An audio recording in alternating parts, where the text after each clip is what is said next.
Bonsoir à tous, vous êtes sur RTI 1, bienvenue dans le 20h. 2000 kits alimentaires pour les familles défavorisées de 150 villages du district d'Abidjan. C'est un don du président Alassane Ouattara pour permettre à ces familles démunies de passer de belles fêtes de fin d'année. La remise symbolique a été faite par le gouverneur du district d'Abidjan. Élection municipale 2018, après le vote, comment les conseillers municipaux élisent-ils les maires? Que dit la loi ivoirienne en la matière? Quel recours pour les têtes de liste qui perdent le fauteuil municipal, comme c'est le cas à Deloa? Des réponses dans le dossier politique de ce 20h. Pour ces fêtes de fin d'année 2018, les Abidjanais ont des frais supplémentaires à prévoir pour se déplacer avec les véhicules de transport intercommunaux. Les chauffeurs et les chefs de gare pointent du doigt l'affluence des usagers, le manque de véhicules et aussi les embouteillages.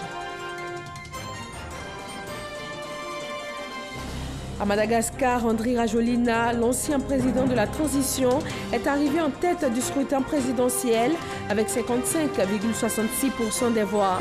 Son adversaire, Marc Ravalomanane, a obtenu 44,34% des suffrages. Il conteste ces résultats. Merci à tous de nous suivre. Bienvenue dans ce nouveau journal. Les populations défavorisées du district d'Abidjan ont reçu plus de 2000 kits alimentaires. Le président de la République souhaite ainsi permettre à toutes ces personnes démunies de passer de belles fêtes de fin d'année. Sephora Zegui et Franco Adio. 2000 kits alimentaires et 150 bœufs, c'est le don du président de la République Alassane Ouattara aux populations défavorisées des 150 villages que compte Abidjan. Une remise symbolique dans les locaux du district à Marcory. Ces dons constituent, selon son émissaire, le ministre-gouverneur Hubert Begremambé, un symbole de reconnaissance du chef de l'État à l'endroit des populations. En faisant ces dons, le président de la République tient à manifester sa solidarité envers les familles du district autonome d'Abidjan à l'occasion des fêtes de fin d'année. Ce faisant, il pense essentiellement à toutes les familles qui, en bénéficiant de ces dons, trouvent là une occasion de passer de très bonnes fêtes de fin d'année. Donc, c'est pour semer la joie et la paix dans le cœur de ces familles, pour ces fêtes. Et surtout, c'est pour nous montrer le chemin de ce que nous devons faire au quotidien pour que notre solidarité à l'égard de tous ceux qui ont besoin de nous ne faiblisse pas. Une marque de générosité du chef de l'État reconnu. Les chefs de village, que ce soit à Tchan ou à Tché du district d'Abidjan, sont beaucoup redevables au président de la République pour tous ces gestes, toutes ces actions de générosité, de partage et de développement. On voudrait le remercier et lui souhaiter une bonne heureuse année 2019. Comme les années précédentes, les 150 villages du district d'Abidjan, les institutions sociales comme les orphelinats pouponnières et les familles économiquement faibles bénéficieront eux aussi de ce geste social qui sera fait en liaison avec les 13 communes du district autonome d'Abidjan. L'Assemblée nationale ivoirienne a adopté 4 projets de loi ce jeudi en séance plénière. Il s'agit des projets de loi portant budget de l'État pour l'année 2019, régime des zones franches, règlement du budget de l'État pour l'année 2017 et du projet de loi de ratification de l'ordonnance relative à l'aménagement de l'annexe fiscale à la loi portant budget de l'État pour l'année 2018. Adoptés en commission, ces projets de loi ont fait l'objet d'intenses débats entre députés, notamment celui portant budget de l'État pour l'année 2019, qui a essuyé plusieurs amendements avant d'être adopté à une large majorité. La Direction générale du Trésor et de la comptabilité publique forme les animateurs des administrations judiciaires et publiques. Il est question de les instruire, notamment sur la notion d'immunité d'exécution dont bénéficie l'État de Côte d'Ivoire. Jean-Jacques Kwame nous explique. Selon la loi, tout créancier peut recourir à des procédures de force pour contraindre son débiteur au paiement sous certaines conditions. Mais cette mesure d'exécution forcée n'est pas applicable aux personnes morales de droit public et d'entreprises publiques. Pourtant, des pertes énormes sont régulièrement enregistrées par l'État dans des cas de saisie de force, et cela à cause de la méconnaissance de l'immunité d'exécution par les principaux bénéficiaires. À titre d'illustration, de 2017 à 2018, il ressort que sur un échantillon de 21 dossiers, les saisies contre l'État et ses démembrements se chiffrent à environ 5,9 milliards de francs CFA, tandis que les prétentions financières dans les actions en justice contre l'État sont estimées à 207,9 millions. Pour préserver les ressources de l'État et identifier les bénéficiaires de ce privilège, une formation a été initiée à l'endroit des animateurs des administrations judiciaires et publiques. Certaines structures de l'État qui n'ont pas une pleine connaissance même de leurs droits. Il y en a aussi qui pensent avoir des droits qu'elles n'ont pas. L'objectif de ce séminaire, c'est que les spécialistes de la question nous expliquent, nous donnent les critères de différenciation entre les structures de l'État, c'est-à-dire celles qui bénéficient de l'immunité et celles qui n'en bénéficient pas. Le président de la Cour commune de justice et d'arbitrage, par ailleurs conférencier de cette session, a rappelé la meilleure attitude à adopter pour un créancier de l'État. C'est d'entrer en négociation directe avec l'État. Et il faut maîtriser aussi les procédures internes. Nous avons parlé de la procédure de budgétisation. Quand vous êtes créancier de l'État, ça veut dire que vous devez vous inscrire dans le processus de la dette intérieure de l'État. Et il y a des mécanismes qui existent auprès du ministère de l'Économie pour que votre créance, lorsqu'elle est définitivement consacrée par les juridictions compétentes, soit prise en compte par l'État. Le représentant du ministre de l'Économie et des Finances a encouragé cette initiative qui s'inscrit dans le cadre de l'optimisation des ressources intérieures pour le financement du PND, Plan national de développement, période 2016-2020. À présent, un communiqué de la Direction générale des impôts. Le directeur général des impôts informe l'ensemble des contribuables que les caisses des recettes des impôts seront exceptionnellement ouvertes le samedi 29 décembre 2018 de 8h à 16h et le lundi 31 décembre 2018 de 8h à 16h. À cet effet, il les invite à se rendre dans les recettes des impôts de leurs différents lieux de rattachement pour le règlement de leurs impôts. Par ailleurs, le directeur général rappelle aux redevables de l'impôt foncier qu'à titre exceptionnel, il leur est accordé un abandon total des pénalités sur leurs arriérés d'impôts fonciers, à condition de les régler avant le 31 décembre 2018.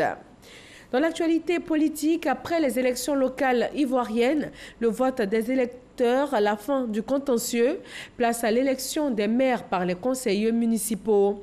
Cette autre phase pour le choix définitif des maires se déroule sur l'ensemble du territoire national, sauf à Daloa, où la tête de liste RHDP est tombée face à un conseiller municipal. Comment se fait donc ce vote? Comment un candidat élu tête de liste peut-il au final perdre le fauteuil municipal? Et que dit la loi sur la question? Des réponses dans le dossier politique de ce 20h. Il est signé Michel Digré.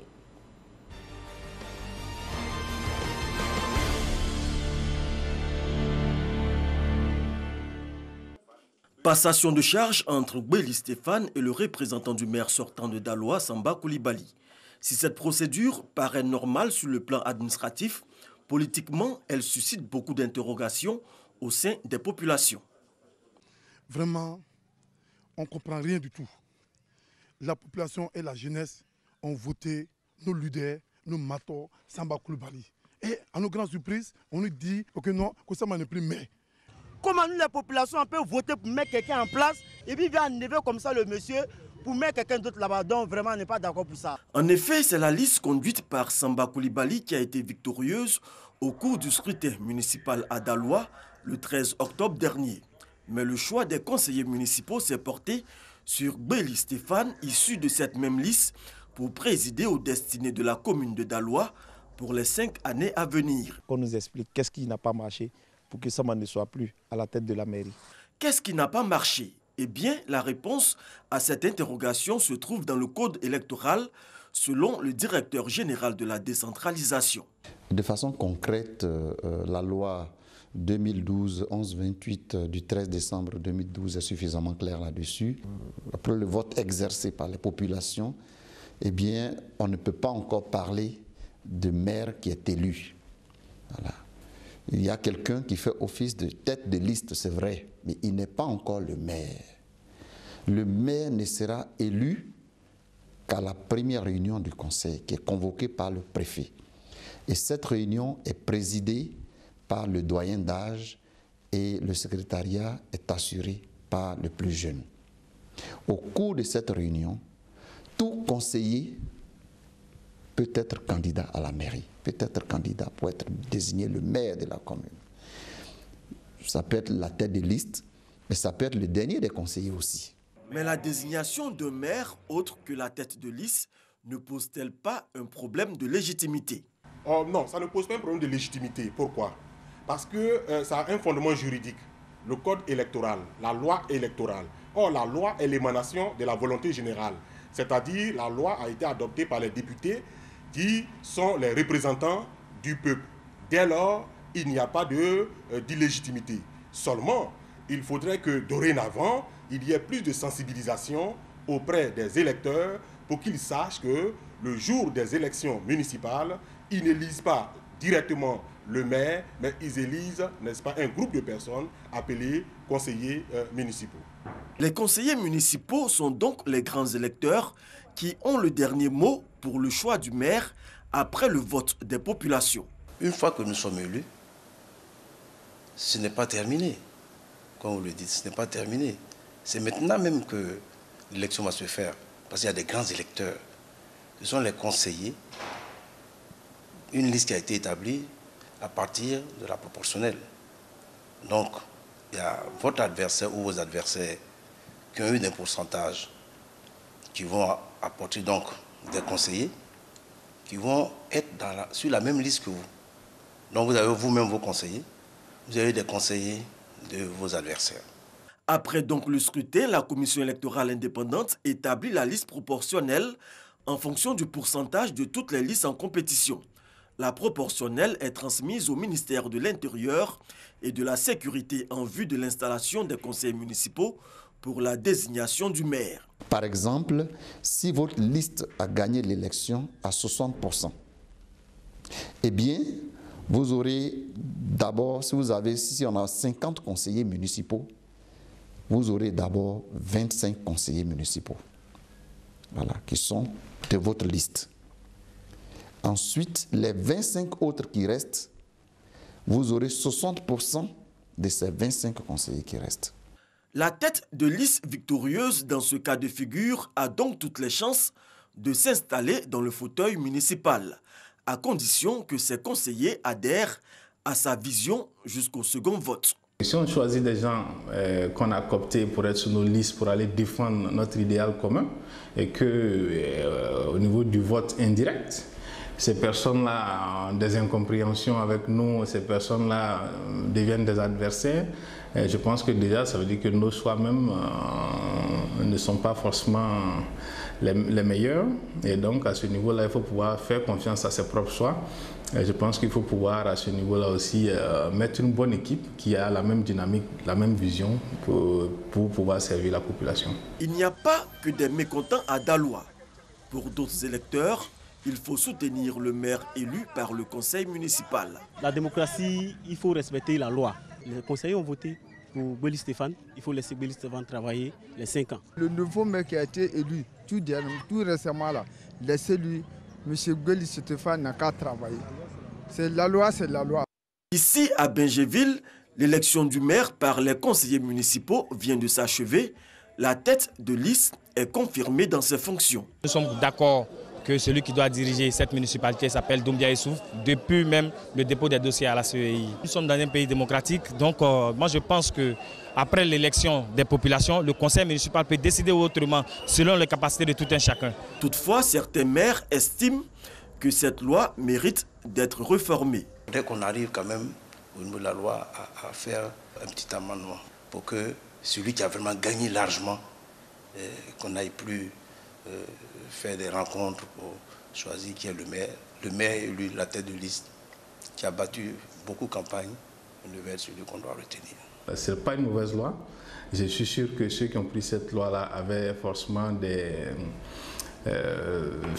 raisons pour prendre ces lois. Mais aujourd'hui, je pense quand même qu'avec ce que nous connaissons sur le terrain, On a envie de se poser pourquoi comme question. Parce que moi aussi, je peux ne pas faire campagne comme il faut, laisser passer la liste de quelqu'un et puis avoir un peu plus de moyens maintenant d'aller faire campagne, je dirais, un peu plus facilement auprès des conseillers municipaux et me faire élire.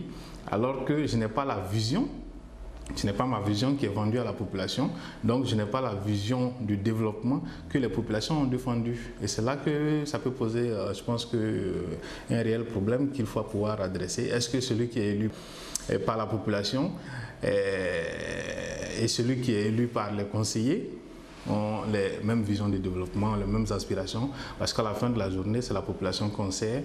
Est-ce que cette population-là se sent concernée? Pour l'heure, c'est la loi en vigueur qui s'applique dans toute sa rigueur. Si elle a fait une victime cette année à Daloa, ce scénario s'était déjà produit en 1980 dans la commune de Port-Boué. Voilà, le dossier politique de ce soir a fait un gros plan sur l'élection des maires par les conseillers municipaux. On s'intéresse maintenant au secteur de la pêche. Les principaux acteurs de l'industrie du thon sont réunis en ce moment à Abidjan. Ensemble, ils repensent les questions relatives à la compétitivité de la pêche thonière. Ils sont à la recherche d'un second souffle pour leur filière, une filière qui fait vivre 13 000 personnes. Lancine Bakayoko. Afin de pouvoir supporter la concurrence venue d'ailleurs et éviter la faillite, les sociétés thonières ivoiriennes ont demandé et obtenu un régime d'entreprise franche de transformation des produits halieutiques. Un dispositif d'exemption de taxes qui octroie à ces entreprises un abattement de 50% sur les facteurs de production énergétique, avec obligation pour l'État de s'acquitter des 50% restants.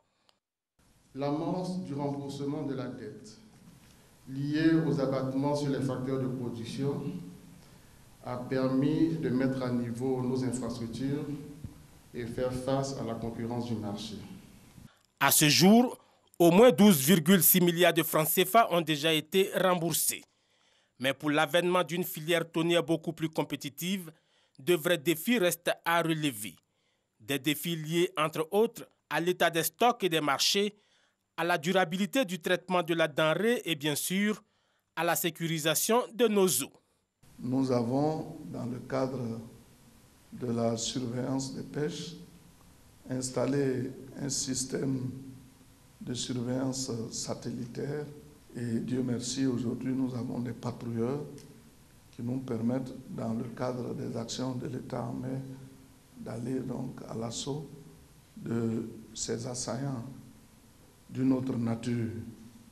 Les résultats de toutes ces actions sont déjà visibles. En 2017, la filière thonière ivoirienne a généré plus de 97 milliards de francs CFA de chiffre d'affaires et présente un solde commercial excédentaire grâce notamment à l'exportation de produits à forte valeur ajoutée, en l'occurrence les conserves.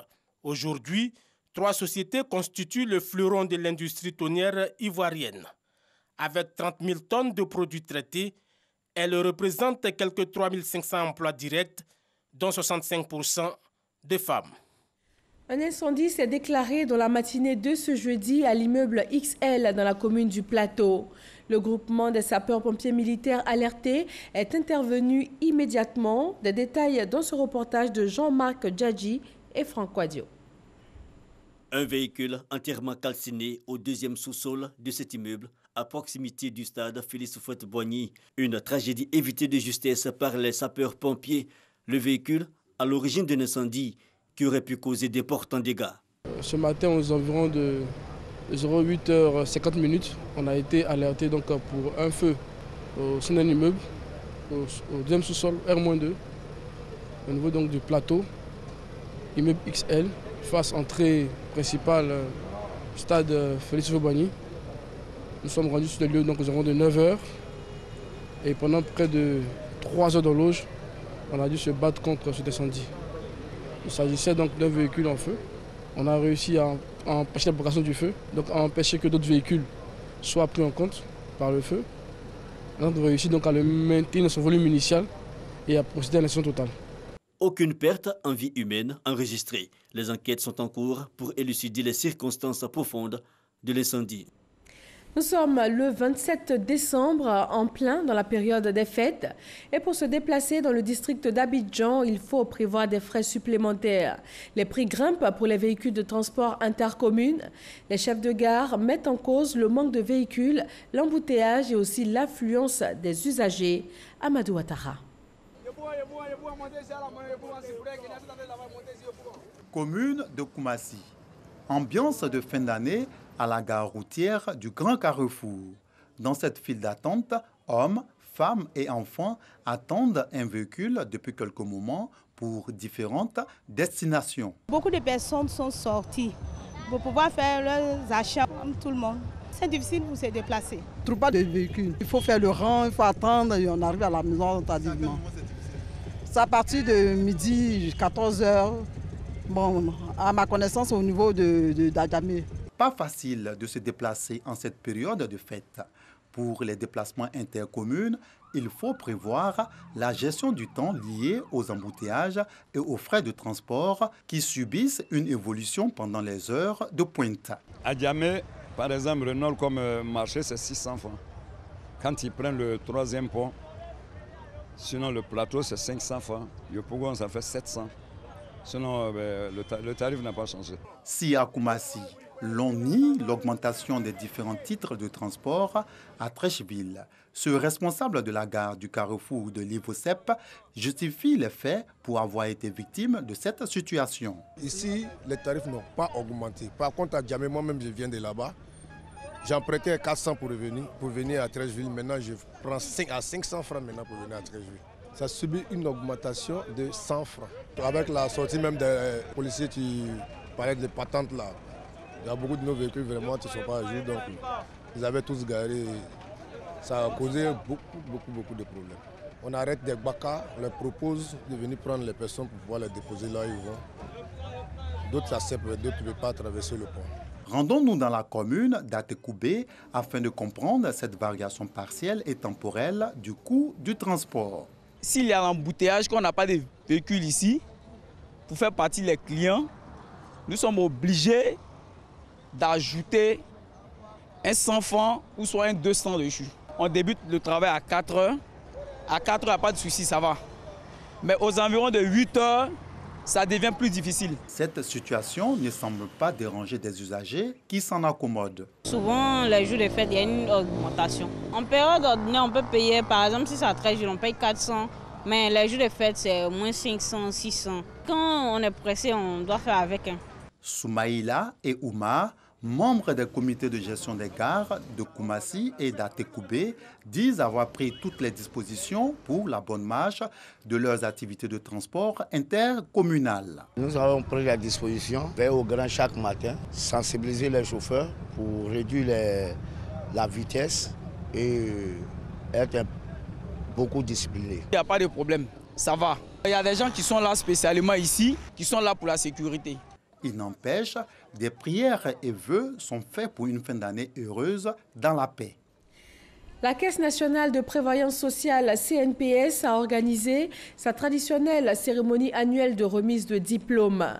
123 étudiants du Centre ivoirien de formation des cadres de sécurité sociale ont été récompensés, et cela après 12 mois de formation en sécurité sociale.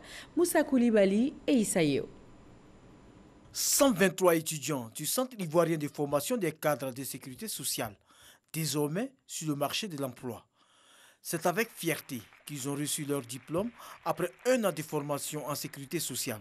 Ces diplômés proviennent de 8 pays africains et de 9 organismes de caisse sociale. Nous avons appris par nos encadreurs avec quel dévouement nous consacrer à nos futures fonctions.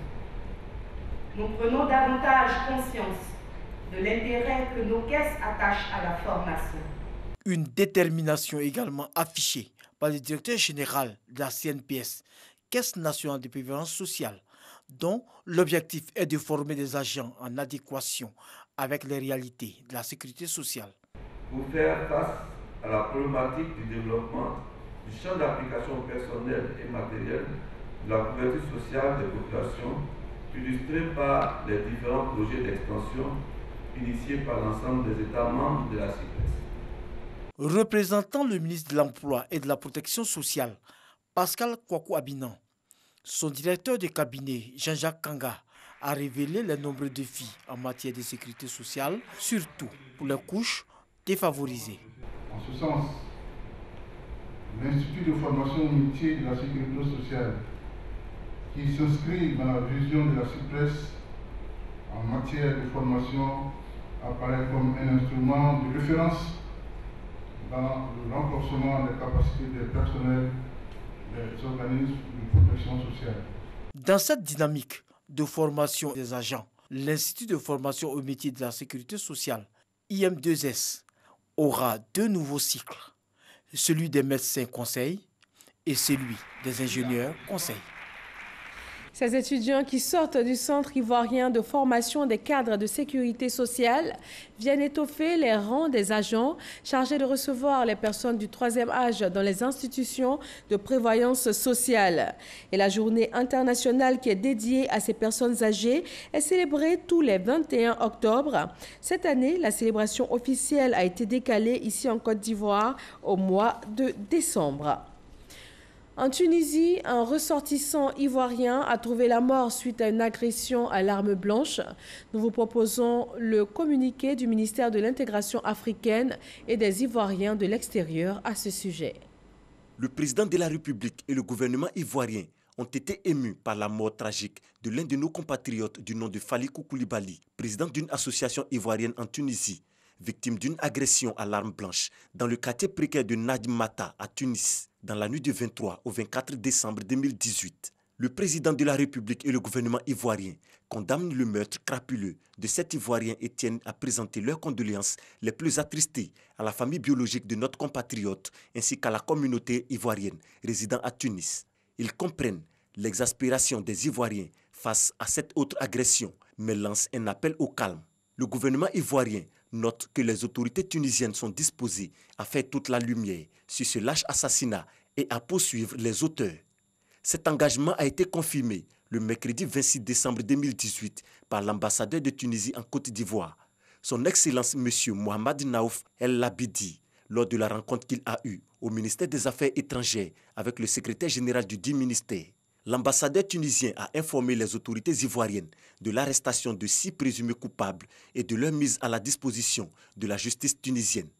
La Côte d'Ivoire suit de très près l'évolution de la situation. En attendant, des dispositions ont été prises par le gouvernement ivoirien pour le transfert de la dépouille mortelle arrivée à Abidjan le mercredi 26 décembre 2018 à 21h35 à l'aéroport Félix Houphouët-Boigny, ainsi que pour les obsèques. Le gouvernement ivoirien tient à réaffirmer qu'il attache du prix à la sécurité des Ivoiriens, qu'ils vivent sur le territoire ivoirien ou à l'extérieur. On se rend maintenant à Madagascar. André Rajoelina, l'ancien président de la transition, est arrivé en tête avec 55,66% des voix. Son adversaire Marc Ravalomanane obtient 44,34% des suffrages.